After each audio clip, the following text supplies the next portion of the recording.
Geliefdes, ek lees vanoggend uit die 2020 vertaling. In die begin was die woord, en die woord was by God, en die woord was God. Hy was in die begin by God. Alles het deur hom ontstaan, en sonder hom het selfs nie een ding wat bestaan, ontstaan nie. In hom was lewe, en die lewe was die lig vir die mense. En die lig skyn in die duisternis, en die duisternis kon dit nie uithoof nie. Daar was 'n man gestuur deur God, wie se naam Johannes was. Hy het tot 'n getuienis gekom om van die lig te getuig, sodat almal deur hom kon glo. Hy was nie die lig nie, maar hy moes van die lig getuig. Die ware lig wat elke mens verlig, was aan die kom na die wêreld. Hy was in die wêreld, en die wêreld het deur hom ontstaan, en tog het die wêreld hom nie erken nie. Hy het gekom na wat syne was, en tog het sy eie mense hom nie aanvaar nie. Maar aan almal wat hom aanvaar het, het hy die reg gegee om kinders van God te word. Hulle was in sy naam glo. Hulle is nie uit bloed nie, ook nie uit liggaamlike drang nie, ook nie uit die wil van 'n man nie, maar uit God gebore. En die woord het vlees geword en onder ons kom woon, en ons het sy heerlikheid aanskou. 'n Heerlikheid soos die van die unieke seun van die Vader, vol genade en waarheid. Ons lees net so ver. Gemeente, daar's 'n ou bekende Afrikaanse sêding wat lei, alle paaie lei na Rome. Dit beteken, maak nie saak wat se pad jy loop nie, maak nie saak wat se afdraai jy vat nie, jy sal uiteindelik by die regte bestemming uitkom. Nou gemeente, ons leef in 'n wêreld waar mense klomp snaakse idees het. Jy het dalk al gehoor dat sommige mense sê, dit maak nie saak in wat of in wie jy glo nie, solank as wat jy net opreg is in jou geloof, dan sal jou opregtheid jou uiteindelik in die hemel bring. Ander mense sê weer, dat daar baie paaie na God lei, en Christendom is net een daarvan.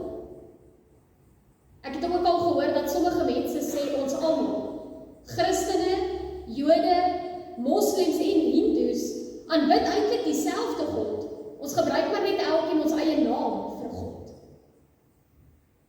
Die gevolgtrekking wat al hierdie mense probeer maak, is om te sê, net soos wat alle paaie na Rome lei, net so lei alle godsdienste uiteindelik tot verlossing. Die vraag vir ons as gelowiges is daarom, is dit waar? Lei alle godsdienste en alle gode waarlik tot ons God? Of anders gestel, is Jesus Christus regtig uniek? Of is hy dalk maar net soos wat Mohammed, Boeddha en al die ander mensgemaakte gode is? Want gemeente, ten spyte van wat die wêreld sê, is ons as gelowiges 'n groot vraag altyd, maar wat kom sê God vir ons hiervan in sy woord? Om te sien wat God vir ons hieroor kom sê, is dit nie nodig om veel verder te blaai as Johannes 1. Want Johannes kom help ons om die antwoord op hierdie vraag te kry, deur terug te gaan tot aan die heel begin. Johannes 1 vers 1, in die begin was die woord daar. Nog voor die begin van die skepping, nog voordat daar ruimte of tyd was die woord, Jesus Christus, alreeds daar. Die woord was toe by God, en die woord was self God. Kom skryf Johannes vir ons. Gemeente, Jesus Christus is nie geskep soos wat ek en u geskep is nie.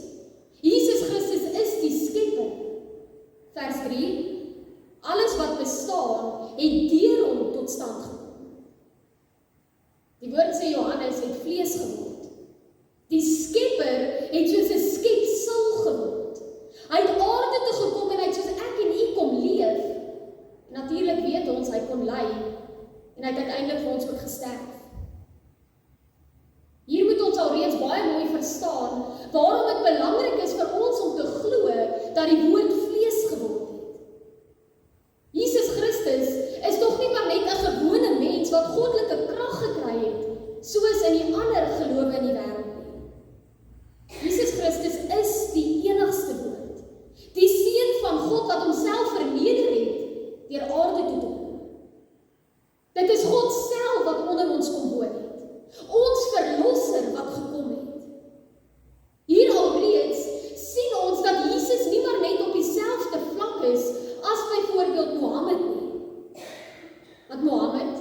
Boeddha, al die ander gelowe, dit was maar net mense.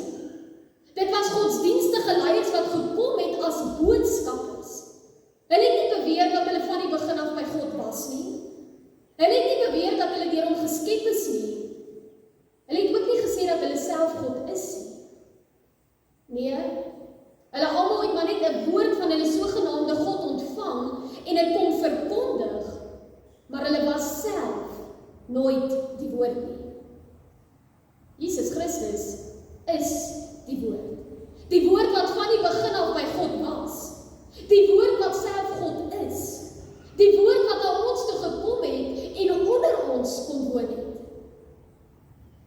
Met al die ander mensgemaakte godsdienste is dit altyd die mens wat moet probeer opklim na God. Dis die mens wat moet presteer. Die mens wat moet gehoorsaam wees. Die mens wat homself moet verbeter, wat die sonde moet ontsnap, om uiteindelik by hulle sogenaamde God te kan uitkom. Maar met die geboorte van Jesus Christus is dit vir ons as gelowiges heeltemal anders. Hier by ons is dit nie ons wat by God moet probeer uitkom nie. Dit is God wat na ons toe gekom het. Jesus is nie 'n mens wat goddelike krag ontvang het nie. Hy is God wat homself kom verneder het om na ons toe te kom. Jesus doen dit en hy kom aarde toe, nie om vir ons maar net die pad na God toe te wys nie, maar om self die pad na God toe te word.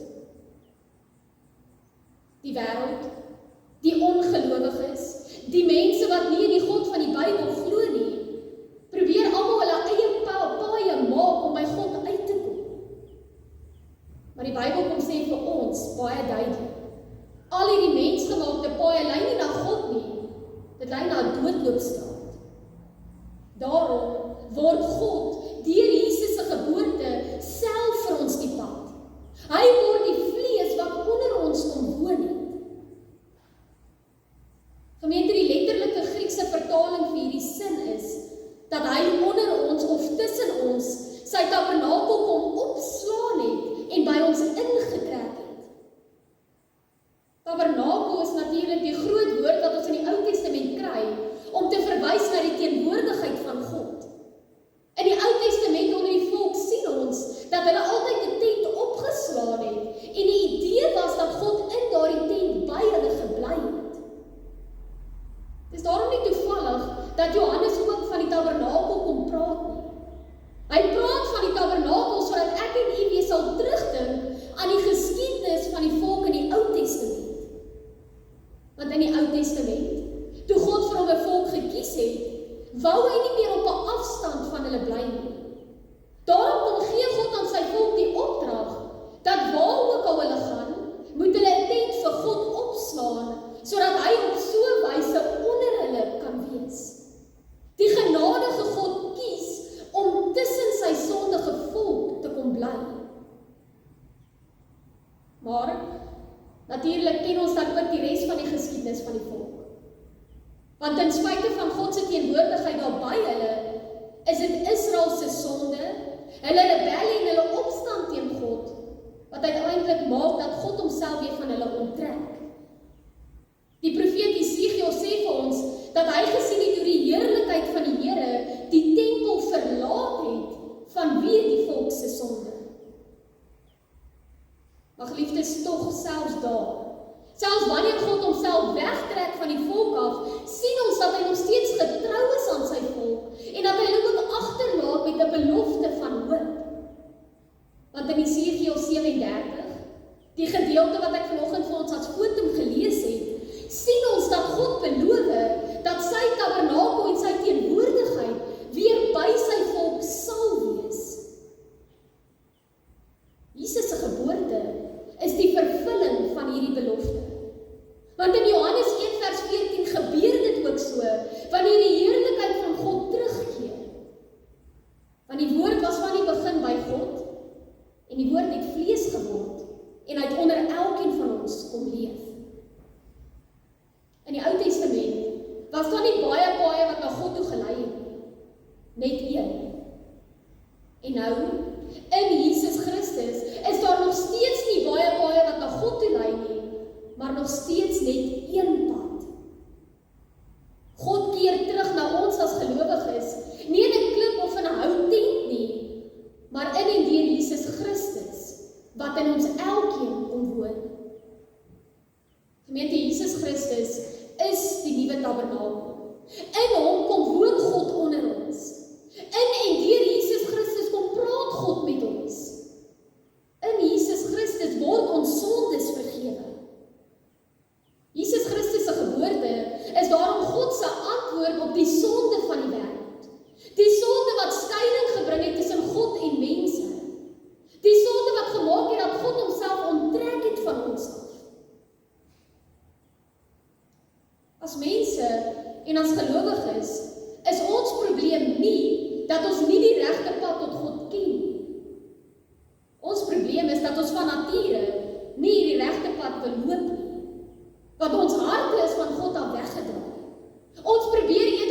Vanweë ons sonde is dit onmoontlik om self by God uit te kom.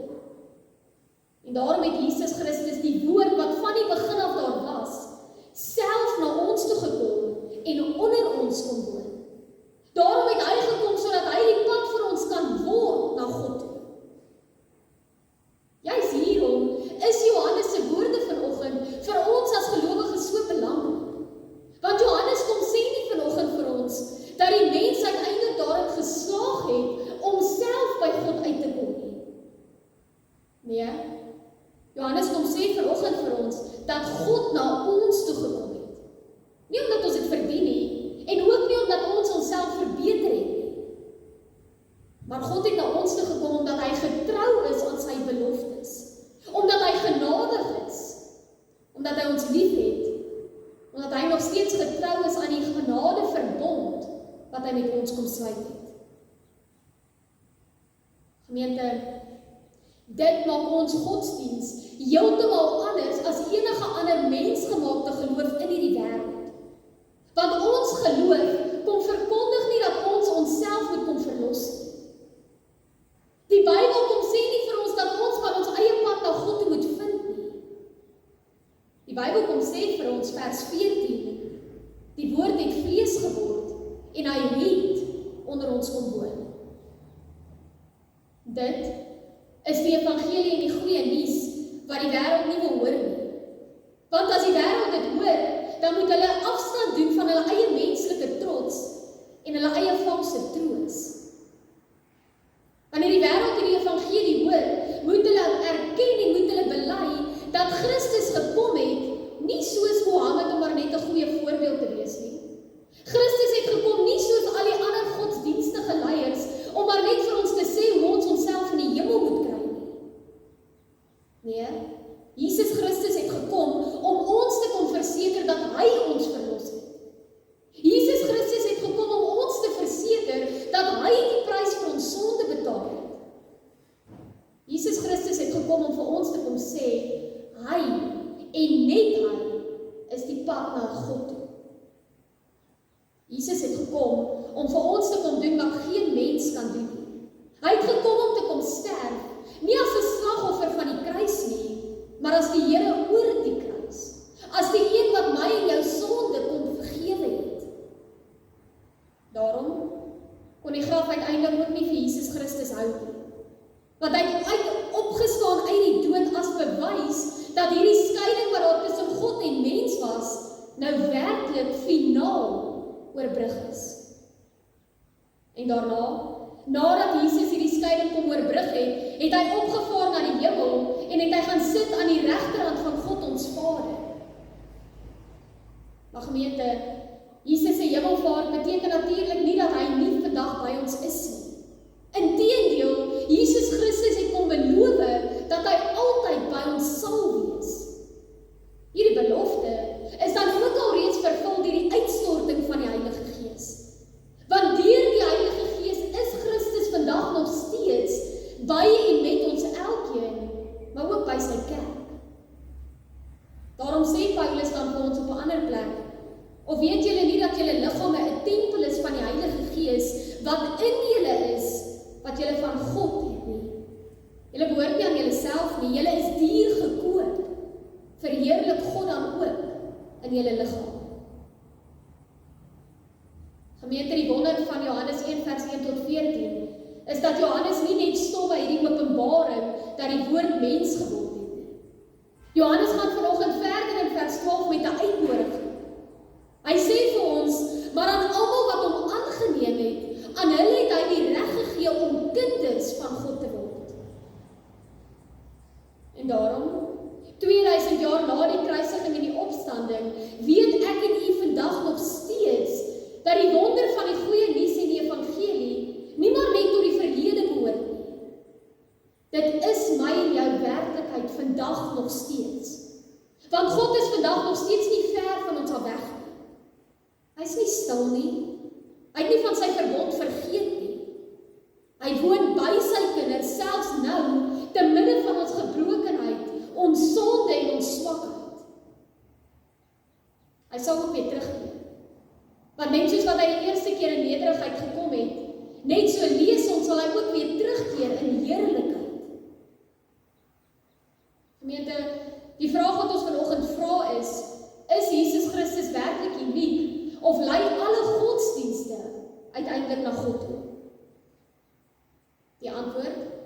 weet God se woord is baie duidelik.